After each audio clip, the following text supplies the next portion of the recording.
Good morning or good afternoon, depending on where you sit. My name is Barbara Wilson. I'm an at-large director on ICEAA's board of directors. I co-lead the Original Equipment Manufacturers Cooperative Opportunities Group, along with Megan Jones, and I'm a director of estimating and pricing at the Boeing Company. It is my esteemed pleasure to welcome you today to hear from three amazing cost professionals as they tell their stories of how they got from where they started to where they are today at their respective OEMs. No two cost career paths are the same, and we hope today that you have gained firsthand insight and understanding from our inspiring speakers' experiences during this hour-long webinar.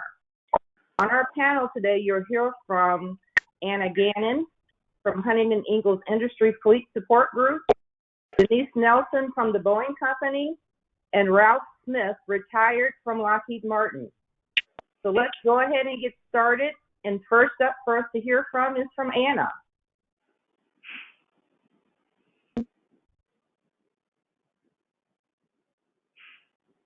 Thank you.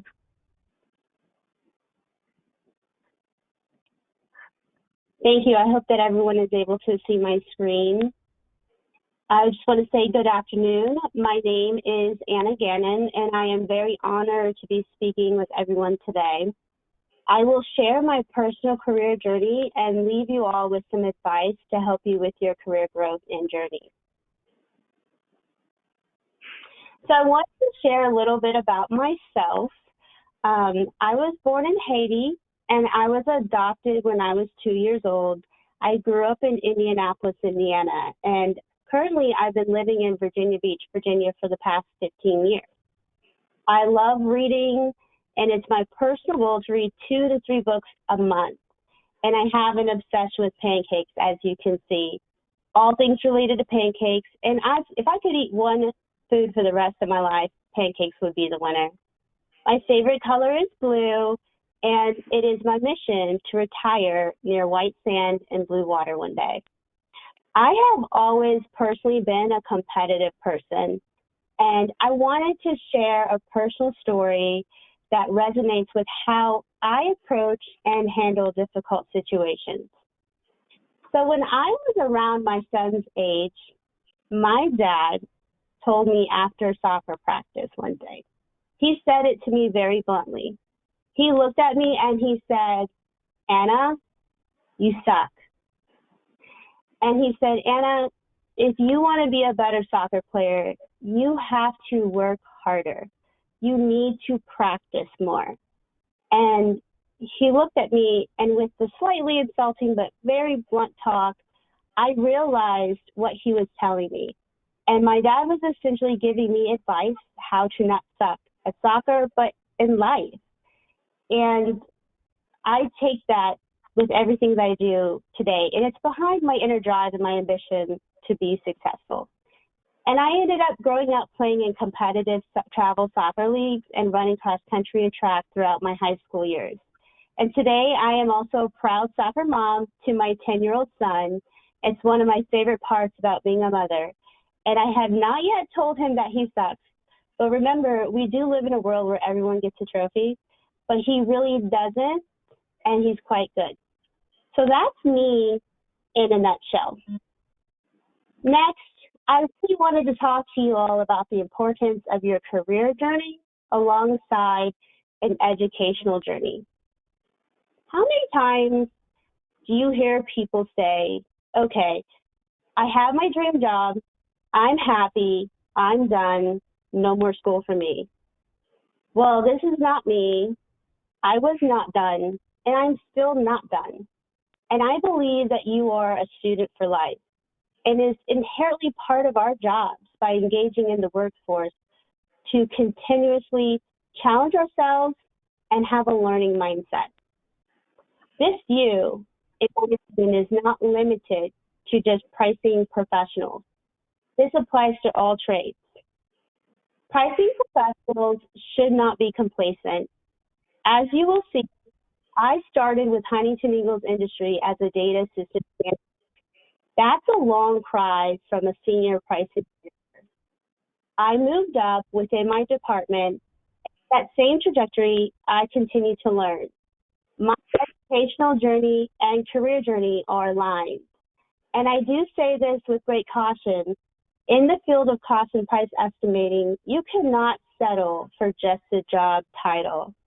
And if you truly want to be a well-rounded pricing professional, you need to continue your educational journey. Even if that means asking your manager for an opportunity to job shadow other positions within your department or organization, or obtaining professional certifications, or completing advanced degrees.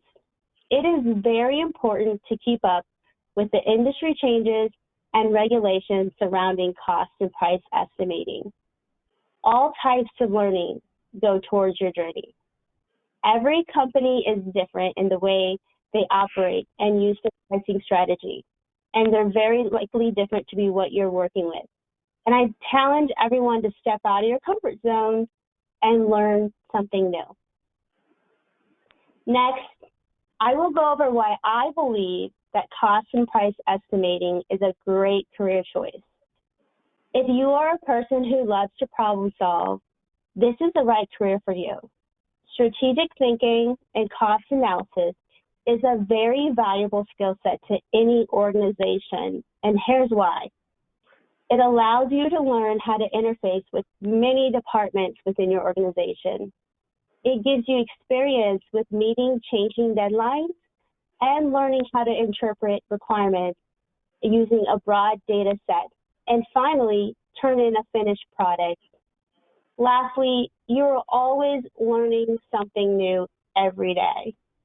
It is a valuable skill set to be able to untangle a mess and interpret ambiguous language.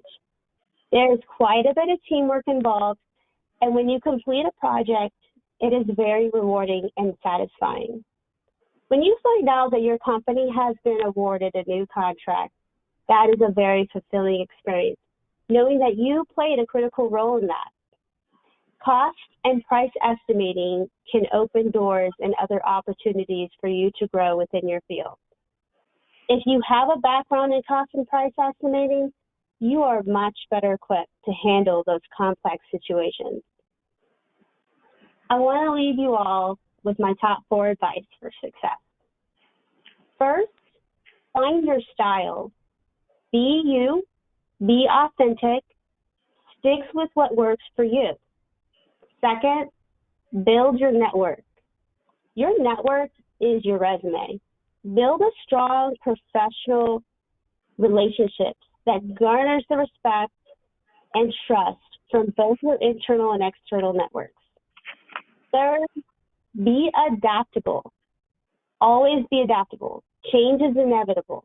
Whether it's a new government regulation or a company reorganization, you should always be ready to adapt. And the value that you create will take you a lot farther than you might think. And last, but definitely not least, never stop learning. Always try to learn something new.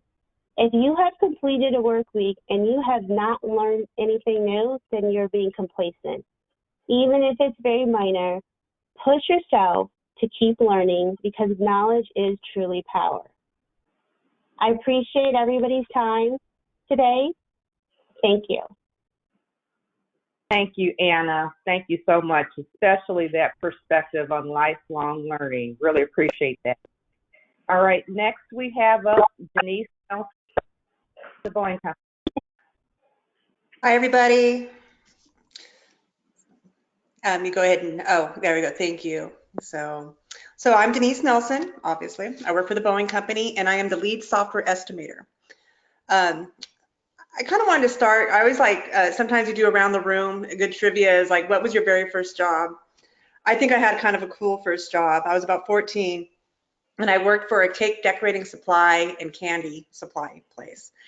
And after about 3 years, I was running the store. I was ordering things, I was stocking, I did the whole thing. So even though I'm not very artistic, I know a lot about cake decorating, and I used to make candy. So just a little thing. And then I did a short stint at Domino's Pizza only because my best friend was working there. But after that and through college, and what got me through college is I was both a server and or a bartender.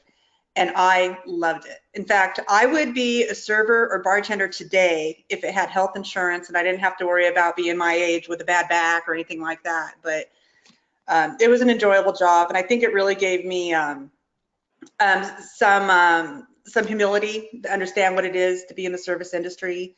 And also, I think with some of my customer service, my need to make my customer happy, I think came from that.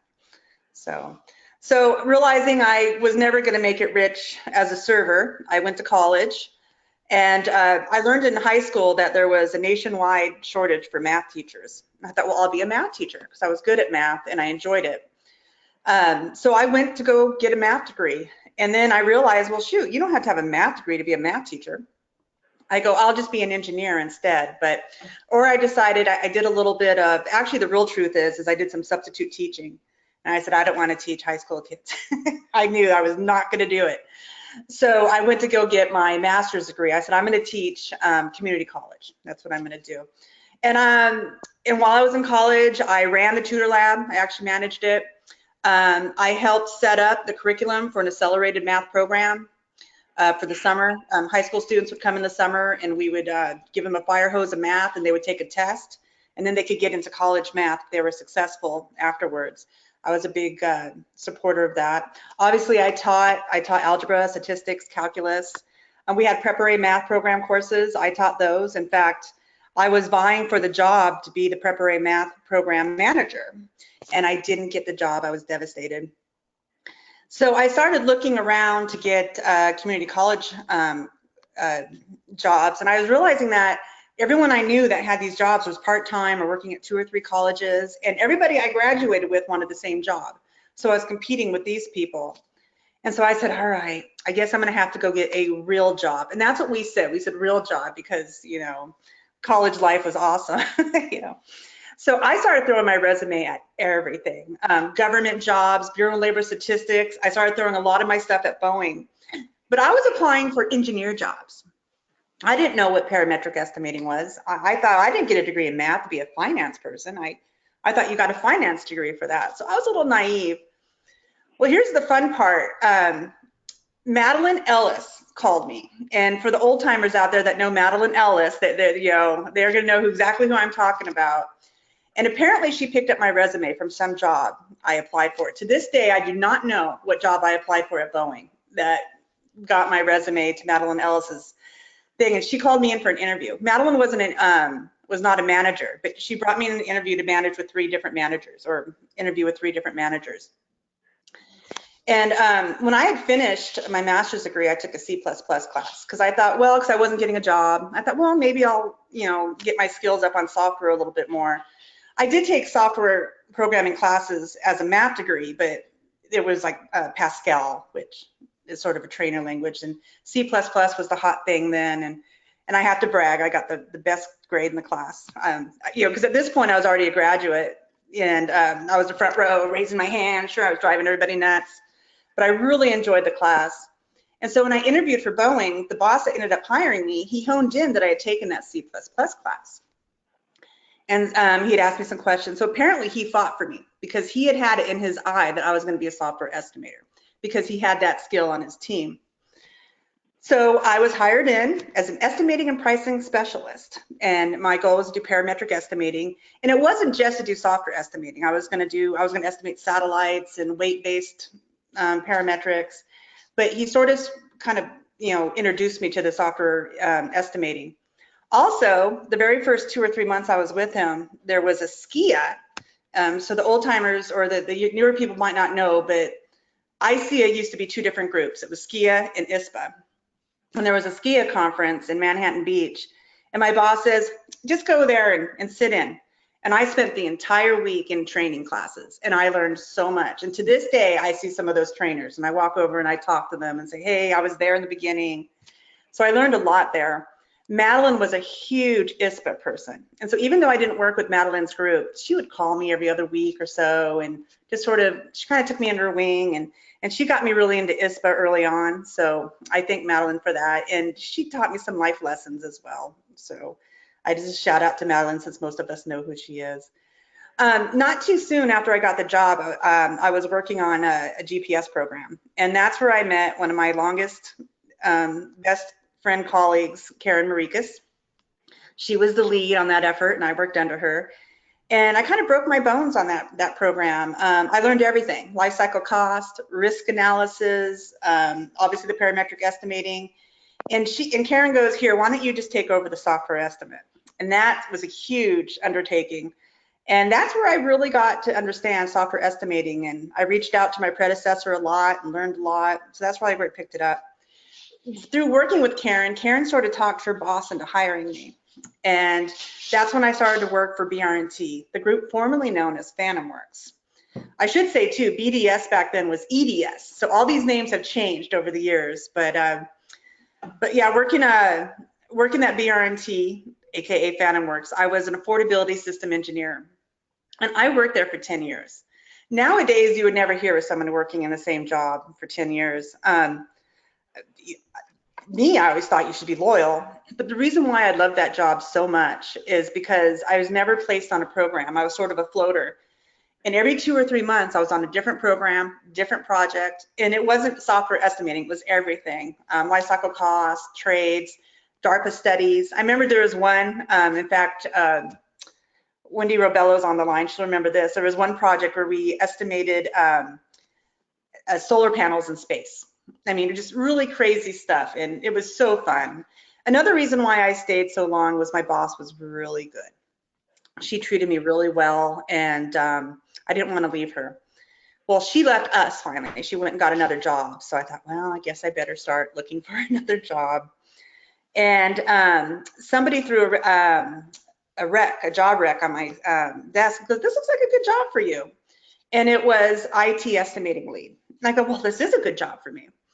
And so I went to ET&T, which used to be EO&T, which probably was something else between that, but basically the technology arm of Boeing. And I was lead IT estimating specialist, and I wasn't a manager, but I had a leadership role where I was helping mentor and teach other people how to estimate. And I loved my team, but I don't think it was a good fit for me. First of all, I learned quickly that IT estimating was not the same thing as software estimating. And I gotta tell you, I didn't really get along with my boss that well. He's no longer with the company, so I feel comfortable saying that I wasn't big on him. So I was sort of recruited to go work for a design for value engineering team. It was a special initiative. So being an initiative, it meant that I wasn't going to be employed very long. Initiatives don't last much more than 2 or 3 years. And I got to work with Karen Marikas again when I did that. So, and there I got to work some military training, and I finally, for the first time in my career, got to work some commercial airplanes. Because of the way Boeing works, it's very hard to switch from Boeing defense systems to Boeing commercial systems. So I was really happy to learn a little bit on airplanes and such. So when that job started winding down, my predecessor, and I don't know if anyone here knows him, but it was Steve Scheinman, he decided he was going to retire. And he had me in mind to replace him. And I did. I replaced him. So I started doing lead software estimating, and it has been my dream job. It's what I do best. It's what I enjoy doing more. I like that I'm good at it. When the people call and they have a quick help question or just not sure how to understand or work a model, I'm just so happy and pleased to get someone else help. And I feel successful. I feel like maybe I'm helping Boeing win new programs and still be affordable. But what's kind of funny, if you look at my career at Boeing, my very first job was estimating and pricing specialist. And my job now is estimating and pricing specialist. So I went full circle to came back right where I started from. And I really do, again, enjoy. I am very active in ICEAA, formerly known as ISPA and SCIA. So most people know me through there. I did do some work with NCOSI, that's the, see if I can remember, international, it's the system engineering group. So I did work there. And more recently, I'm going to be participating in Women in STEM and get a little bit more involved in that. Wendy Robello and Karen Marikas are also connected in that also. So I'm excited about that. So that's my career in a nutshell. I really couldn't be happier. I was just telling my boss the other day, I go, my job is cushy. I like it. And I don't mean by cushy by saying it's easy. I just like that I'm good at it. And coming up on what Anna was saying, I do still learn something. Yesterday, I learned something new about my model I didn't know. But yeah, maybe I should get some more education, like Anna said, too. If I had any advice, and well, just maybe two things of advice. One is bad decisions can be undone. You know, you get so scared about whether you're making the right decision. You know, don't worry about it. You can make another decision later, or just get another job. I don't want to make it sound like it's so easy, but bad decisions can be undone. And another thing I learned, and I learned this from Madeline Ellis. This is early in my career. She had lost a couple people in the group. One guy had passed away, and another person had left the team. And I called her. I said, Madeline, what's your group going to do? I mean, how are you going to survive? And Madeline goes, Denise, let me tell you something.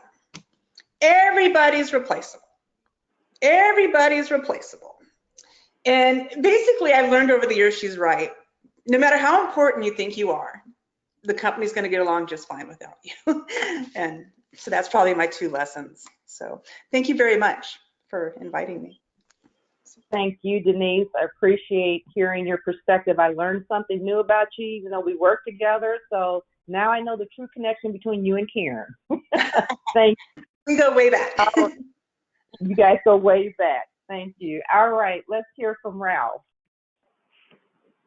Okay, let's see. How do I show my screen?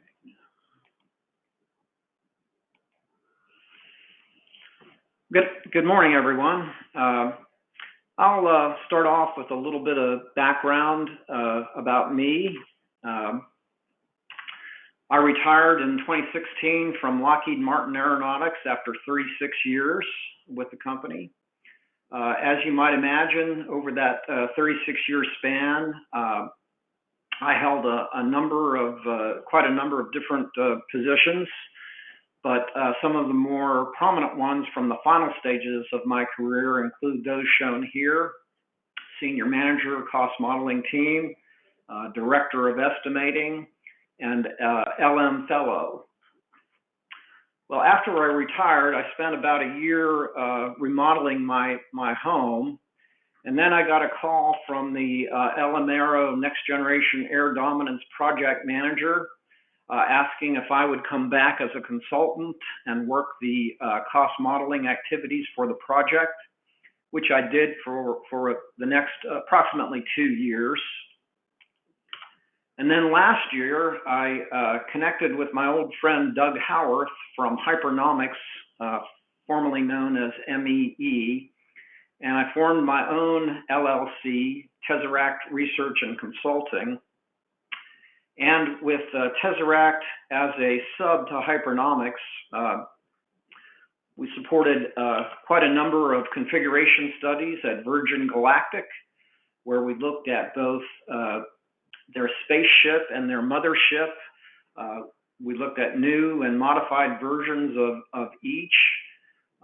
And the management team was originally pretty well focused on the new configurations, but after our final briefing to them, they changed course and decided to go with the far less expensive modified versions.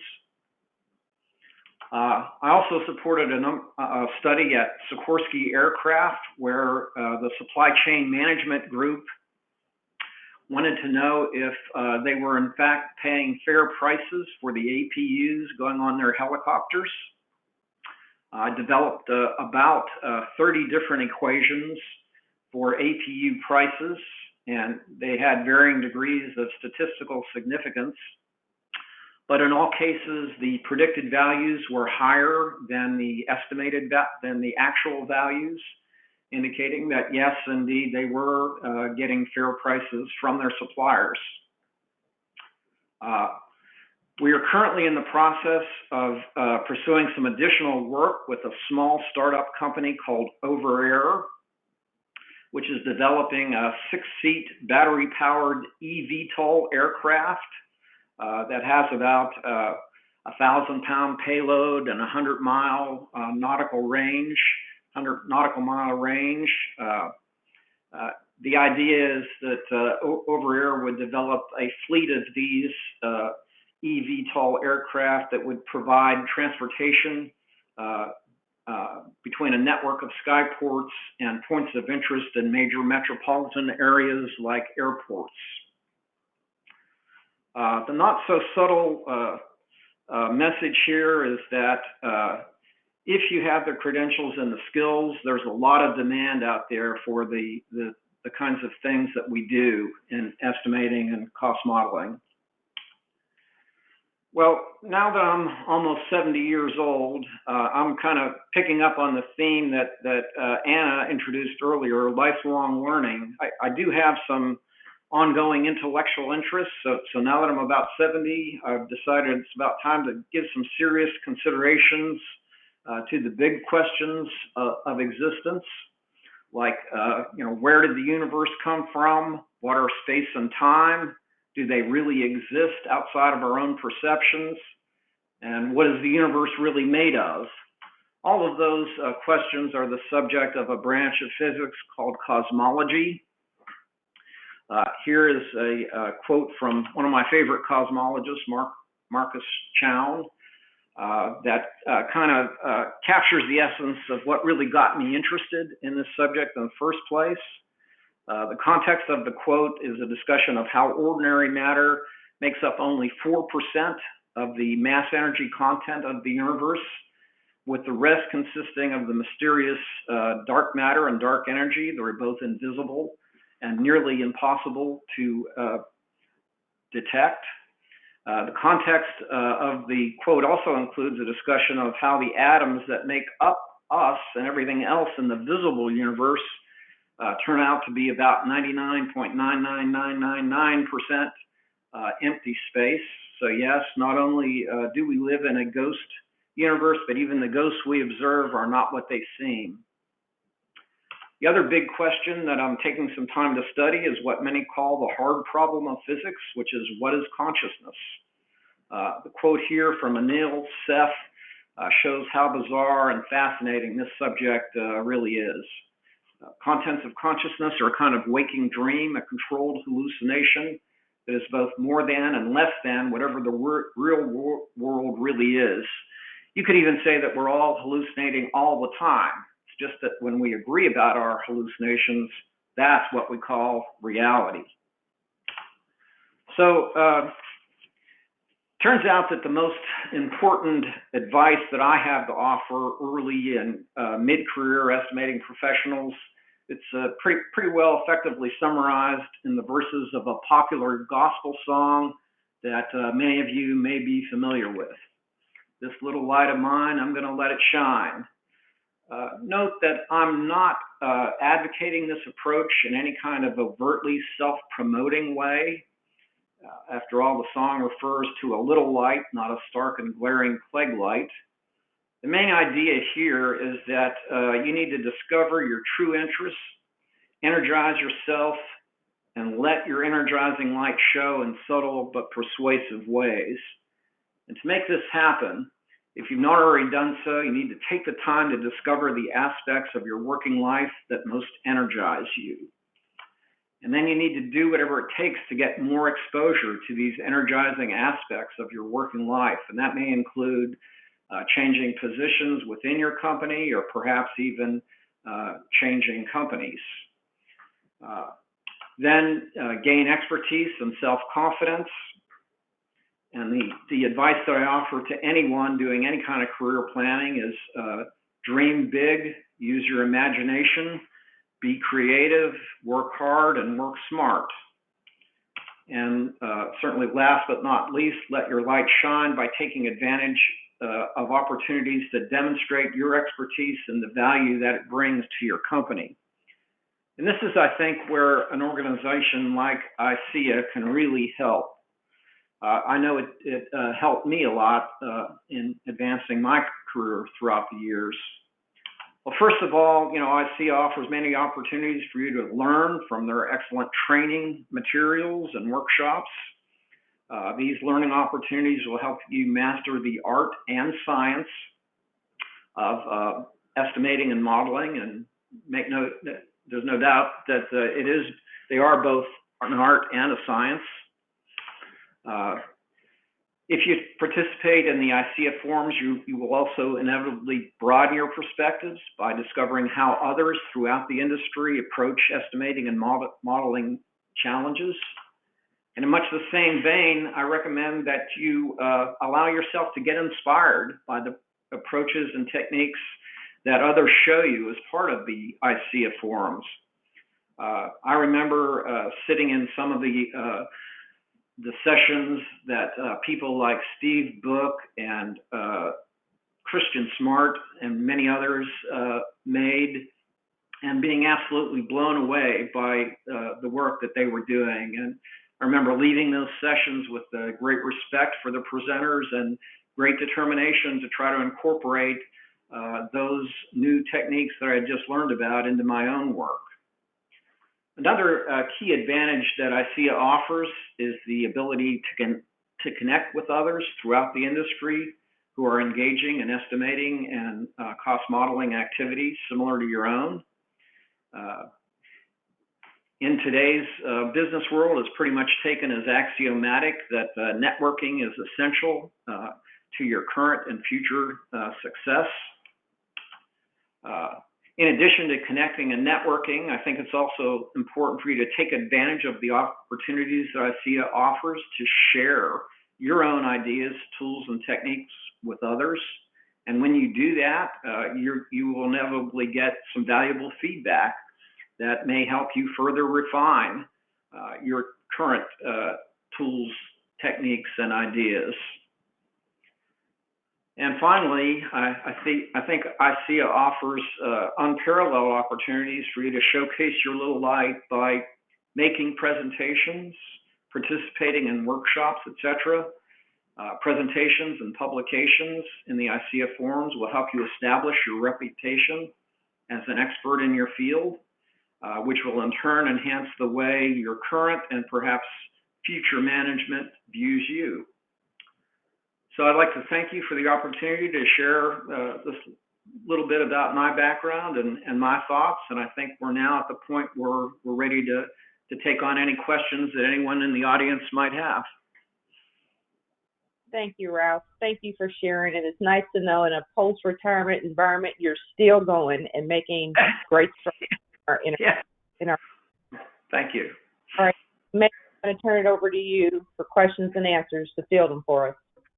Absolutely. And we have a lot of time for them. So if anybody has one sort of noodling around in your brain, go ahead and put it in the questions box and I'm pretty sure we'll be able to get to it. This question says it's a question for all. So if you guys want to answer it in turn, that's fine. Do your teams collaborate with engineers within your companies? And can you comment on the need to learn one another's languages in order to communicate and collaborate well?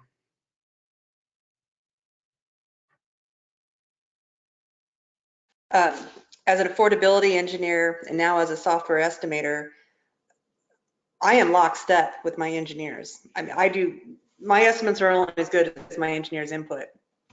I actually feel I work with software engineering more than I work with my finance colleagues. So there's no question. I think one of my talents is taking an engineering brain and translating it to fourth grade language.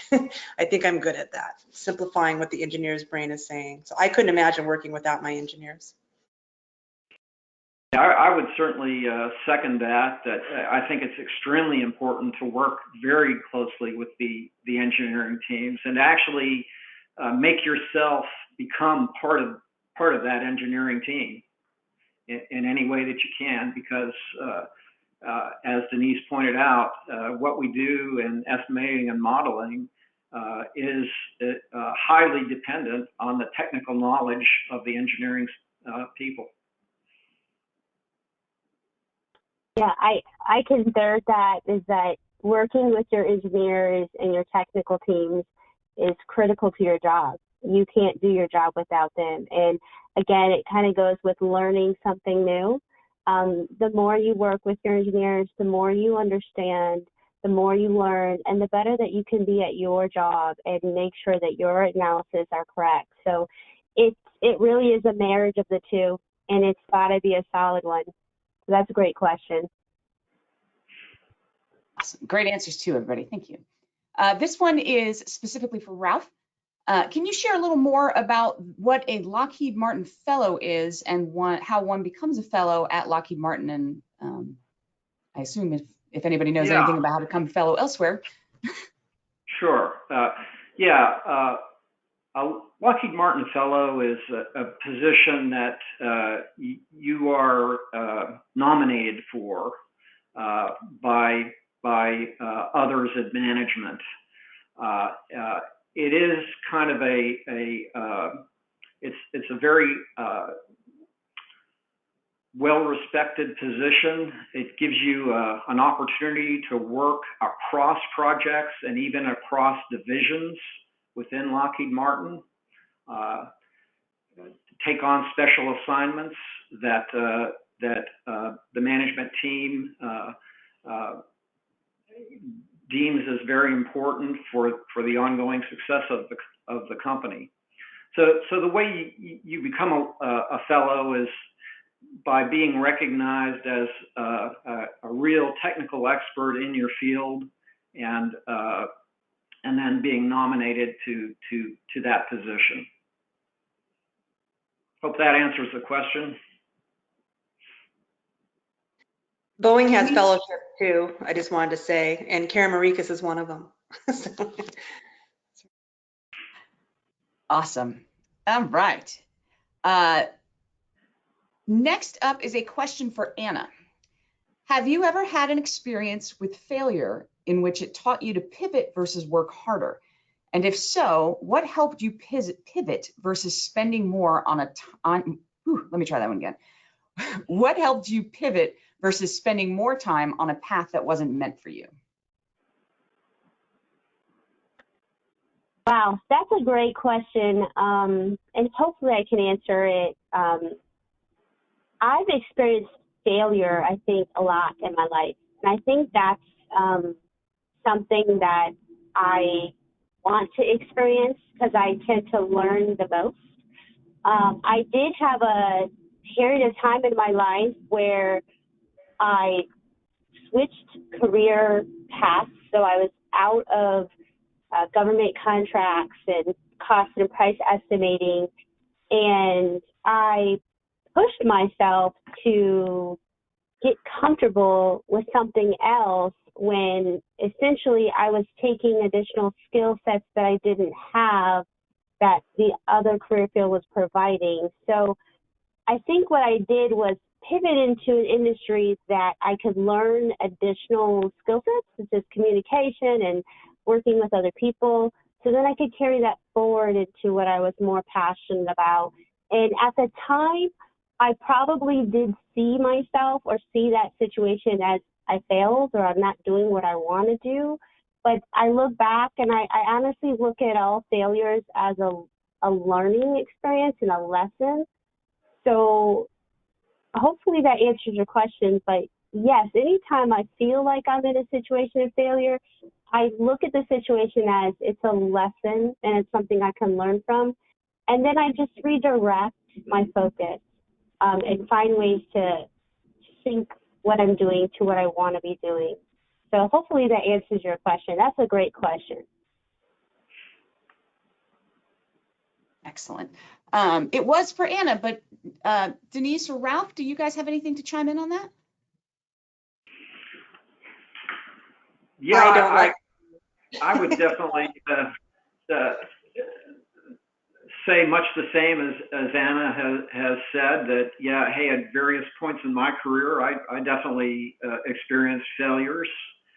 They hurt a lot at the time, but I learned a lot from them. And I think the most important thing is you learn to pick yourself back up and get back in the saddle and charge off again. That's my 2 cents on it. I just dishearten myself if I fail. I'm not really good at it. But kind of what I said earlier, bad decisions can be changed, and pivot's the right word. Sorry, as Anna said. Excellent. This one is for Anna and Denise.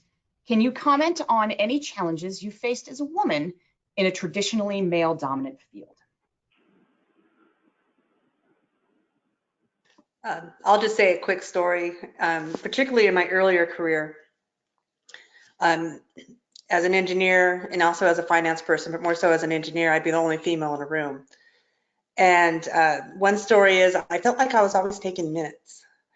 And I decided early in my career I was going to say no, because I'm not good at taking minutes. So that was one.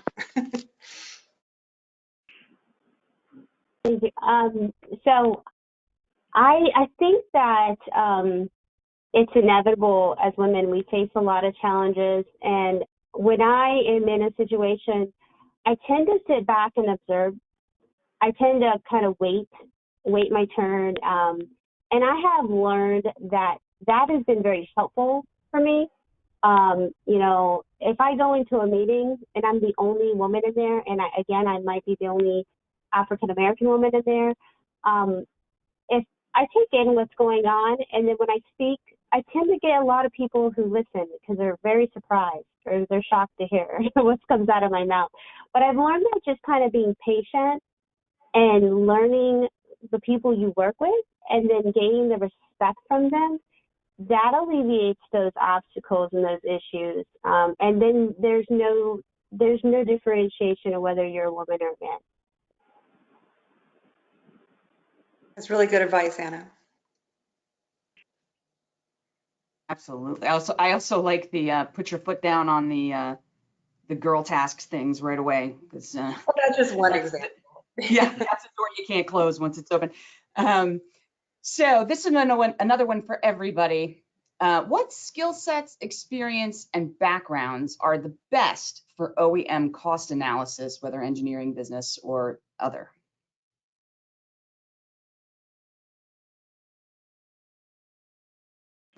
Yeah, I guess I'll go ahead and take a first cut at the answer.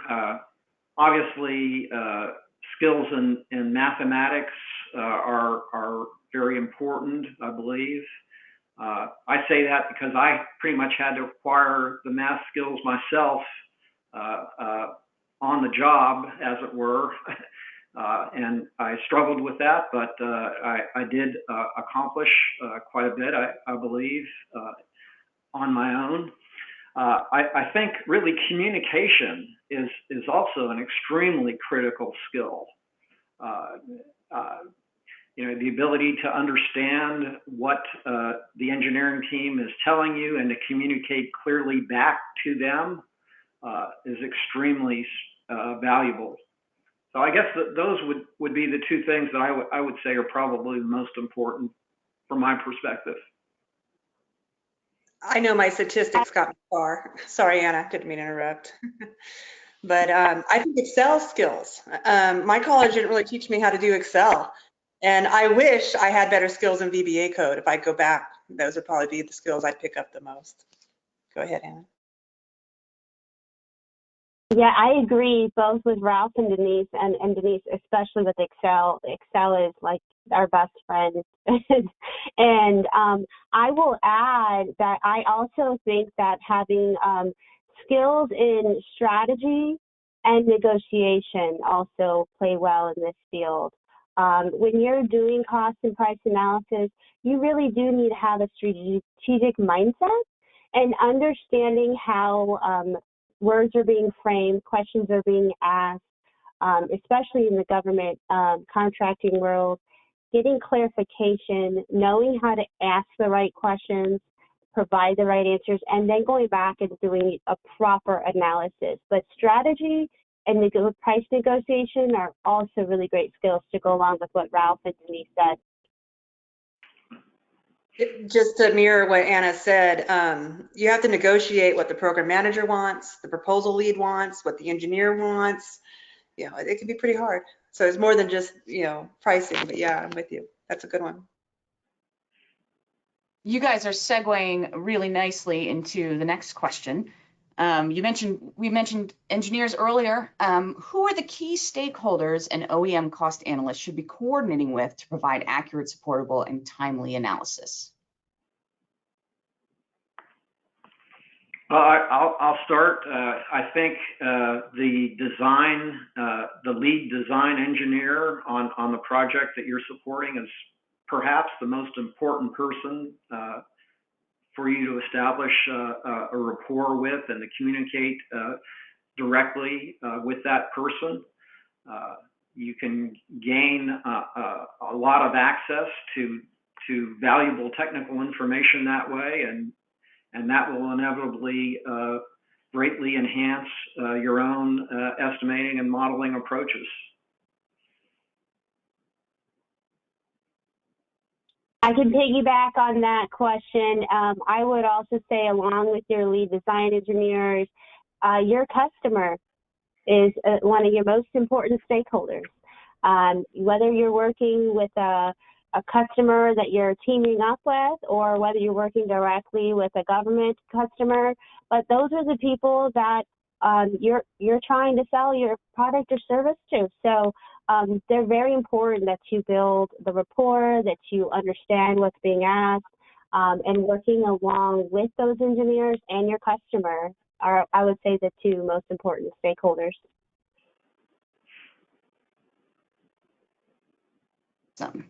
Another group question, you guys can duke this one out as well. What roadblocks do cost analysts face in doing their jobs effectively? Data. Done. Next. Software, data, everybody understanding why. That's the biggest question. Why are we doing it this way? Yeah, I don't really have anything more to add to what Denise and Anna have already said, really.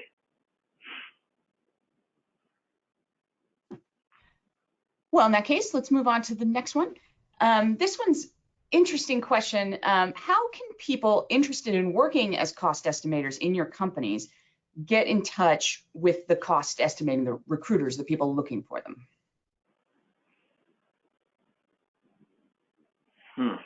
ICEAA. Nice, ICEAA has thank you. recruiters. Yeah, Boeing used to have a booth every year just to recruit people. Maybe we should start doing that again. Yeah, that's a great idea, really. Good idea. It is a little tricky because it's not necessarily something that everyone is graduating with a degree in. So you do have to kind of use your network and get inside of these organizations to see where the need is for these cost and price estimating positions. So yeah, I think it would be valuable to do a little bit more marketing in that sense so that people are more aware of them.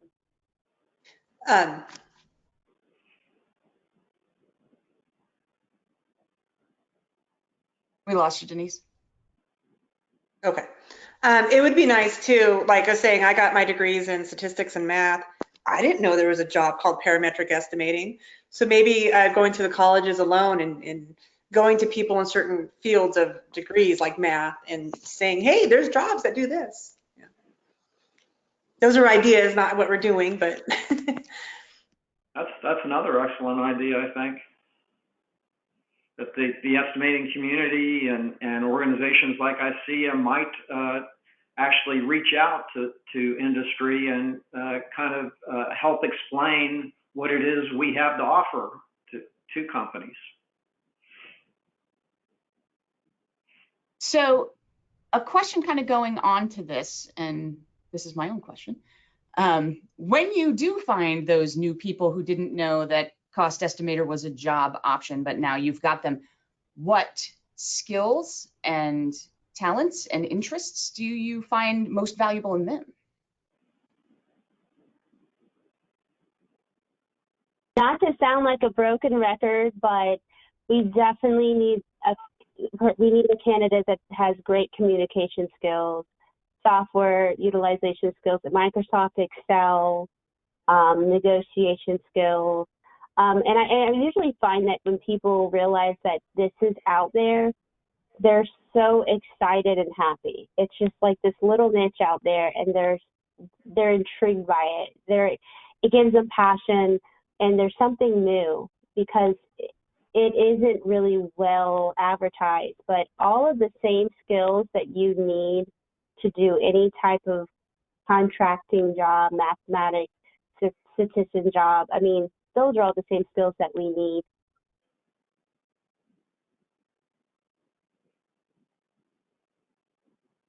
I would add that I think creative thinking is also a really important element of the job that we do in estimating and modeling. You need to be open to creative approaches and to be able to follow up with those kinds of innovative thinking.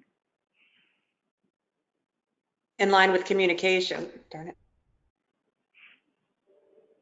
In line with communications, writing skills are good. I'm a terrible speller. Thank goodness for spell check, but I think I write somewhat okay, and I think that helps when I'm trying to write BOEs or explain how things go. That's a good thing too. Yeah, I think this is. agree. Oh, I'm sorry. I think this will be our last question because I think it's a good one to end on. What or who drives you to want to stay in cost estimating? Management. Period. Well, for me, here I am, almost 70 years old, still doing this.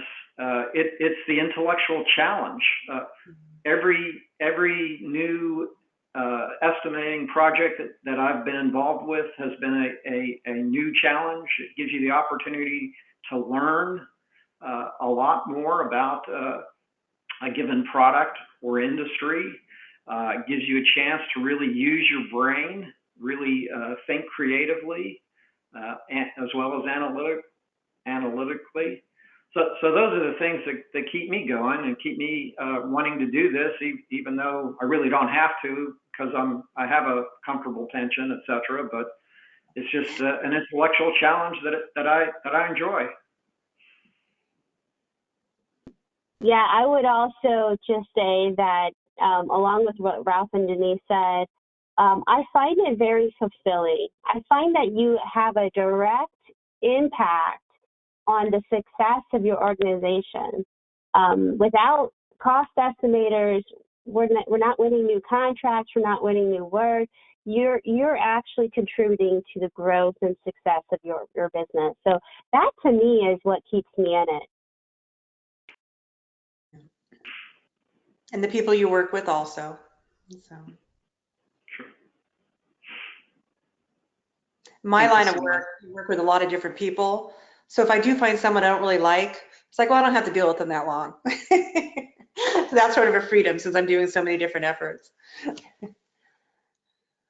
Pain is temporary. Yeah, there's a freedom in that. Right. Well, I think that was this has been really great and an honor really to get a look into your guys' life and experience, and we're very grateful that you shared them with us. I'm going to just say a few things before we let you guys go for the rest of the hour. We've got a couple of webinars scheduled coming up. We're going to have our next one is going to be April 14th, and it's going to be Storytelling for Cost Estimators by Karen Mislick from the Naval Postgraduate School. And we're talking with OSD Cape to have them come back to do another one for us in June. We're kind of nailing out the details of that one, but that's something to look forward to. And I'm going to do another shameless plug of ICEAA to go with one of the questions. Check out the front page of ICEAonline.com. There's two videos in the upper right-hand corner. One called How Did You Find Your Cost Career? And another, What is a Cost Estimator?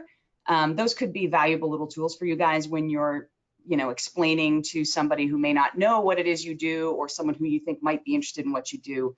They're only about 2 minutes long, so they're TikTok length and people with short attention spans can watch them. If you have questions for the COG or topics you would like to suggest for future webinars or otherwise want to get involved in it more, email us at ICEAA@ICEAonline.org. And then finally, for those of you guys who are going to be in Pittsburgh, and I hope it is many of you because goodness gracious, can't wait to see everybody again. Some members of the OEM COG steering committee are going to be presenting what is the OEM COG in Pittsburgh, and that's going to be a fantastic opportunity to meet some colleagues in your section of the industry, and continue the conversation with them there and elsewhere. So with that, I believe that's my last slide. Barbara, if you have anything you'd like to say before we and then close us out, please do. Nothing more to add on top of what you've had. I've already said, Megan, look forward to seeing as many folks as we can in Pittsburgh. And I want to thank Ralph and Denise and Anna for their perspective on their career journey today. Thank you so much for your time and what you provided to us today. Thank you. You're welcome. Thank you. Thank you.